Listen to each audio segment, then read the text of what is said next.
I've had an opportunity to take a look at the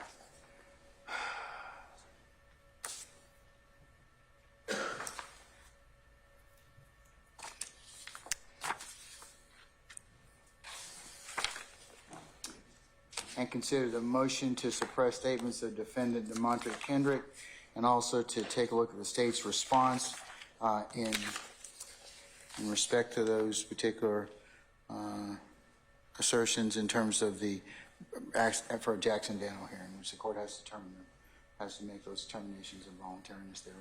I'm sorry. What was the last thing you heard, Christina? Application in terms of the Jackson Daniel hearing, which The court has to take into account to determine the voluntariness of statement. In such, I have considered as well, and will be admitted for purposes of the motion to suppress, Jackson Daniel hearing states 1 and 2, Mr. Kendrick's video statements. In particular, the court has viewed a portion of those particular statements relative to the periods of time at 2:16 p.m. continuing for approximately 3 minutes or thereabouts. Also from 2:56 p.m. continuing to about 2 or 3 minutes. And the court specifically has heard in the first video at 2:16 or thereabouts, near the end of that colloquy with the detectives, I need to talk to my lawyer. I don't want to talk no more. And at the second video,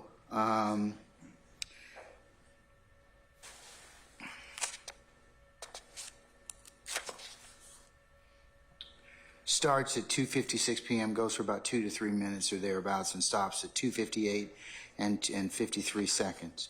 Your Honor, may I address the court? No, I want to make my ruling, okay? I haven't presented any evidence. I can take this on argument, and that's what I'm going to do. I'm going to, in terms of the what's been admitted for the court's consideration, that particular portion of the video is what I need to focus on. What I need to focus on is whether or not Mr. Kendrick was in custody, whether or not Miranda was appropriate at that point in time, and whether or not he invoked his right to counsel. And whether he reinitiated it. Yes. We have the officer to talk about that. I don't need that at this point in time. I really don't. I'm of the opinion. I also had a chance to take a look at Mr. Uhalski sent me as well, and I'm sure the other counsel got a copy of the United States versus Kendrick, both the district court order, which was a hearing in front of Judge Alan Baberman, the United States magistrate, and then Judge Mark Cohen, United States District Court judge. And then the appellate opinion was an opinion based on sentencing. Mr. Kendrick appealed the severity of his sentence. So I'm taking a look at the appellate order, at the trial court order from Judge Cohen, adopting Judge Baberman's findings. Right. And I make it very, of page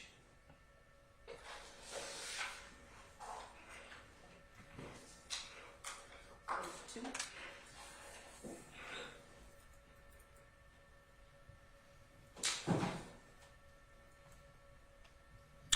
During the course of page 2, during the course of over 2 hours of the initial interview, defendant did not ask to speak to an attorney. At some point during the interview, Detective Joe Galpin, who was investigating a separate homicide incident, entered the room. Defendant then indicated he wanted to talk with his attorney, and questioning stopped. So Judge Baberman, I can't tell whether or not he took into account what I heard on the video, which was, I need to talk to my lawyer. I don't want to talk no more. That is equivocal to this court, me, Judge Glanville, that he invoked his or withdrew his consent at that point in time and did not wish to speak to law enforcement officers anymore. I understand the state's argument about parsing it out, No. asking for clarification, but I think that once he's the appellate, case law that I've looked at, in Paldo, and others, he has invoked his right at that point in time, and it's this court's opinion that anything thereafter would be inadmissible. Your Honor, the court also found that he reinitiated, and that was what. But that's their issue. That's not my issue. Your Honor, I'm not. Okay, and to your point earlier, Judge Cohen and Judge Baberman, I can't tell whether or not they listened to what I heard, but you're only as good as the information that you're given. Right. So it doesn't say on this particular order that that's what they relied upon. It just says he wished to talk, some point in time, he wanted to speak to his attorney. Now, I'm of the opinion, this court's of the opinion that questioning needs to stop. He's unequivocally revoked. And you can't pick and choose at this point in time whether or not it's to this particular crime or any other assertion. So that's why I'm going to suppress it. And Your Honor, Your Honor, with respect to the statements that were made after that time, we do have, as I stated, Investigator Thorpe to tell the court on the record, present under oath, that it was not Detective Thorpe, it was the defendant that reinitiated the conversation with Detective Thorpe. Our representations to the court are not evidence, and since the state has the burden of proof. Okay, but I've seen the video at this point in time. Video does not encompass when the defendant actually reinitiated contact. But the problem is, he invokes, and then we don't know what goes on in the 45 minutes, but we come back afterwards, and at that point in time, you don't get to eat your cake, have your cake and eat it too. It's once he invokes, that's it. It's over. Your Honor, they should not be bringing him back at that point in time and asking, well, let me just clarify a little bit about whether or not these statements were made to these set of detectives or to Galpin. It wasn't there in the room that I'm talking about, Your Honor. I'm talking about in the first, the defendant asked for a smoke. So they took him out for a smoke. When they took him out for a smoke, the defendant reinitiated the conversation as they went outside. That is what they found in the district court, but the court doesn't owe that deference. That is why we have, as the burden of proof, holding the burden of proof, that is the reason we have Detective Thorpe here to testify. I don't need his, I'll consider it, but it's this court's opinion that once he invokes, you don't get another bite at the apple by taking him outside, softening him up, giving him a cigarette, some bonbons or whatever, and then letting him go ahead and then saying, oh, well, let me just clarify with you a little bit. That's not how this scenario worked. I think that you all are just annoyed more so that your detective did something that he probably regrets now. And that you all probably would not have told him to do. Don't interrupt this particular investigation or this particular hearing, because what you did is you just now created a wrinkle that now I got to deal with, or whether or not the defendant has invoked his right to counsel. He has. And Your Honor, I'm not annoyed, Your Honor. I just have, with the burden of proof, we have a person who can speak to the issue rather than having us, sort of speculate as to what happened, because it's not, as the court at this time has indicated that it sees, which is that we softened him up with things. That's my ruling. And prepare an order suitable on my directives, Mr. Yes, Your Honor. Thank you. Mr. Your Honor, we have not presented any evidence regarding what happened in the Sally court. Would the court permit the state to present evidence of what happened when they went upon the defendant's request to get a cigarette? Ms. Love, I'm of the opinion it's not going to change my mind at this point in time, in terms of, because he's invoked, anything after that would be improper. It really would be, because it'd be one thing if he said, well, maybe should I get a lawyer? Maybe should I do whatever this, or, kind of make vacillate. But he's pretty significant in the sense of, I need to talk to my lawyer. I don't want to talk to no one. And Your Honor, our case law shows that even when that happens, when the defendant reinitiates the conversation and communication, that the court has found that those statements made after the defendant reinitiates conversation, as unequivocal as his initial assertion was, when the defendant reinitiates the conversation, the statements that he makes are not to be suppressed. And in this case, the defendant reinitiated the conversation, not the officers. And Your Honor, we've provided to the court, and we have, of course, we have proof. We have actual testimony, given that we do have the burden of proof. Your Honor, Munn versus the state, 313, Georgia 716, says that the court must consider the totality of the circumstances and determine the admissibility of the evidence of the statement under the preponderance of the evidence standard.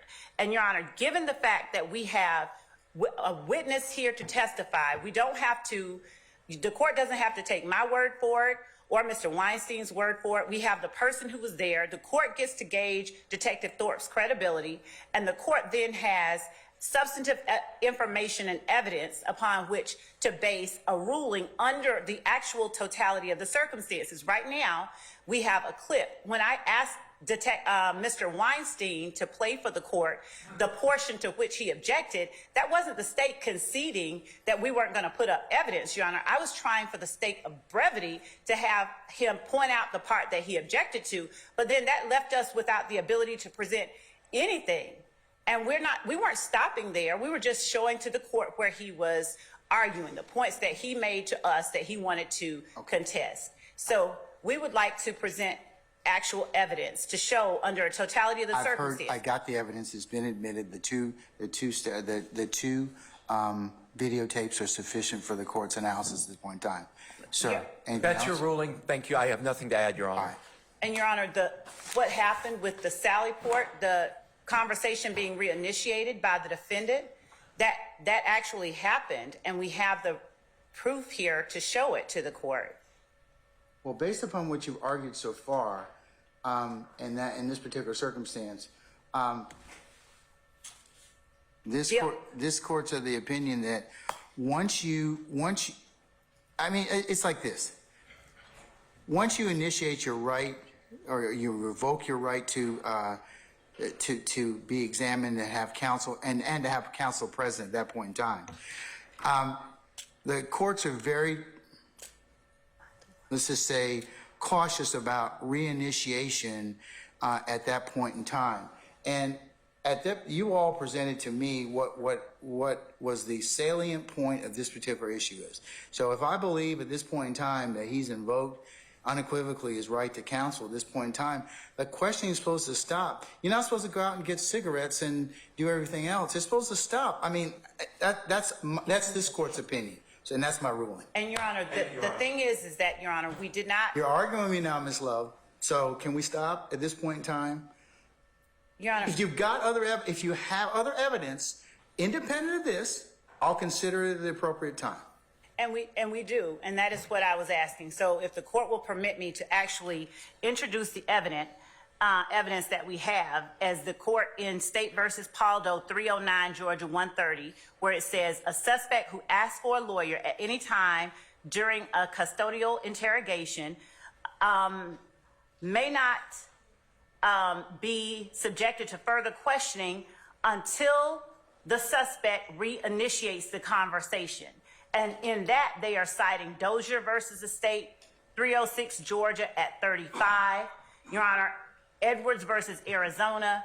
And Your Honor, this is a 2020 Georgia Supreme Court case where it specifically says that a suspect who asks for a lawyer at any time during a custodial interrogation may not be subjected to further questioning, as the court has said, by law enforcement until an attorney has been made available or until the suspect reinitiates the conversation. Your Honor, at some point, Your Honor, I'm Your sorry, Honor, I'm talking, Your and Honor, I at don't know some why I point, am being interrupted. your I will rulings not need stop. to be final.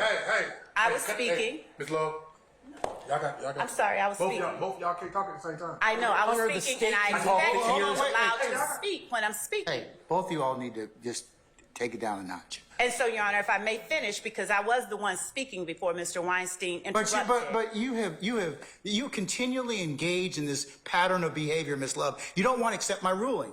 Your Honor, and I know you're being an advocate, but at some point, stop. Just stop. I made my ruling. Good, bad, or indifferent to you. You're going to win some, you're going to lose some. I do accept that Okay, fact. no, but you Judge, don't. No, you don't. Your Honor, we have just not been able to present the evidence. That No, the, you don't. I that the get state it. has to I get it. And I get it. And if you have an independent basis to introduce statements that may not, or that may be not subject to the fruit of the poisonous tree or any other thing, or any other issue related to evidence that may have flown out of this particular interview, then I'll hear it at that point in time. When the court says independent basis, does the court mean outside of that video? Because we do have that. Yeah, if it's not tied to the statement, of course you can introduce it. Yeah. I mean, as long as you have some independent basis, right? If you didn't get it from his particular statement. But Your Honor, that's the point, that we have the witness here, that we brought the witness here, and had him cancel medical appointments to testify to the court about. We brought the witness here. I made a ruling. That has nothing to do with it. That's a red herring, and you know it. No, Your Honor, I was saying that we were ready to present evidence, and the court is not allowing us to present the evidence. That's all that I'm saying. We have the burden of proof, and we haven't even been able to present the evidence that we have. We only, for the sake of ease, allowed the court to introduce the statements that the defendant made as states 1 and 2 to help Mr. Weinstein play the portion that he wanted to talk about.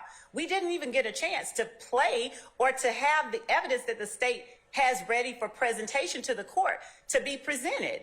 We should be entitled to present the evidence so that the court actually has the circumstances and does not have speculation or conjecture as to what happened when the Georgia Supreme Court has clearly said, just as clearly as an attorney being present is required before you consider the statement once he's invoked, the court has as clearly said, if he reinitiates, then that statement can be considered. It does not use them like maybe. It says, if this or that, then the statement can be considered, unless it should be suppressed for another reason. And that case, Paldo, is as recent as 4 years ago. And I'm not just doing this for the sake of engaging in a pattern of behavior, Your Honor.